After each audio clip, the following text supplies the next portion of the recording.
Bonjour ou bonsoir, selon l'heure à laquelle vous nous regardez.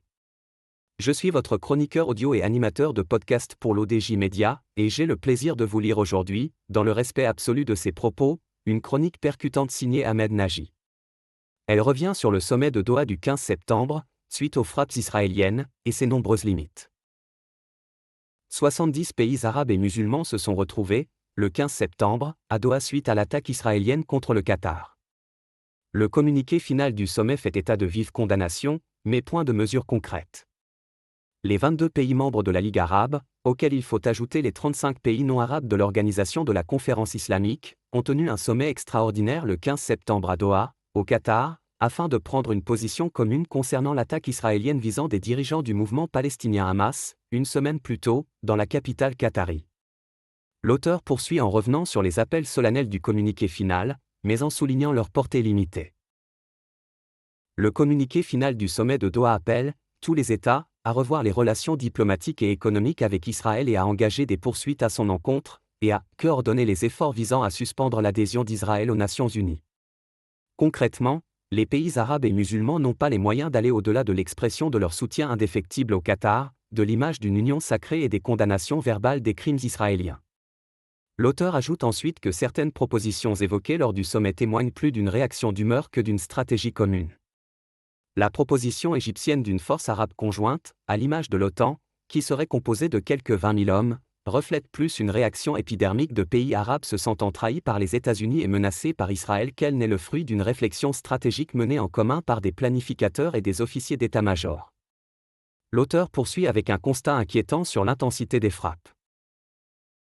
5 pays arabes frappés en un jour, pour apaiser la colère, toutefois bien contenue, des pays arabes, le président américain, Donald Trump, qui s'est dit « très mécontent » de l'attaque israélienne contre le Qatar, un « très bon allié », a assuré qu'Israël ne frappera plus le Qatar.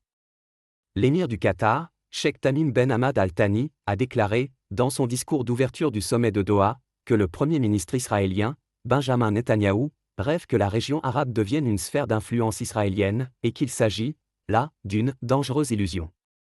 La réalité est qu'Israël a bombardé, impunément, en un seul jour, 5 pays arabes, la bande de Gaza et la Cisjordanie en Palestine, le sud du Liban, la Syrie, un navire de la flottille globale summu dans les eaux territoriales de Tunisie et le Qatar. Au cours des 12 derniers mois, Israël a également bombardé le Yémen et l'Iran. Israël se moque royalement du droit international. L'auteur pense que ce mépris atteint aussi les négociations elles-mêmes. Feu sur la paix. Sheikh Tamim, principal intermédiaire entre Palestiniens et Israéliens et dont le pays accueille le bureau politique du Hamas, a accusé Israël de vouloir faire échouer les négociations. Tirer des missiles sur un pays qui sert de médiateur officiel n'est pas une erreur, c'est une trahison, avait déjà déclaré le Premier ministre qatari, Mohamed Ben Abderrahmane Al Thani. Israël prétend apporter la stabilité, mais ne sème que le chaos pour son propre profit. Ce fut également la réaction du Hamas dans un communiqué publié juste après la frappe israélienne du 9 septembre. Le fait de viser la délégation de négociation, alors qu'elle discutait de la dernière proposition du président américain Donald Trump, confirme sans l'ombre d'un doute que Netanyahou et son gouvernement ne veulent parvenir à aucun accord et cherchent délibérément à contrecarrer toutes les opportunités et à contrecarrer les efforts internationaux, au mépris de la vie de leurs prisonniers détenus par la résistance, de la souveraineté des États ou de la sécurité et de la stabilité de la région.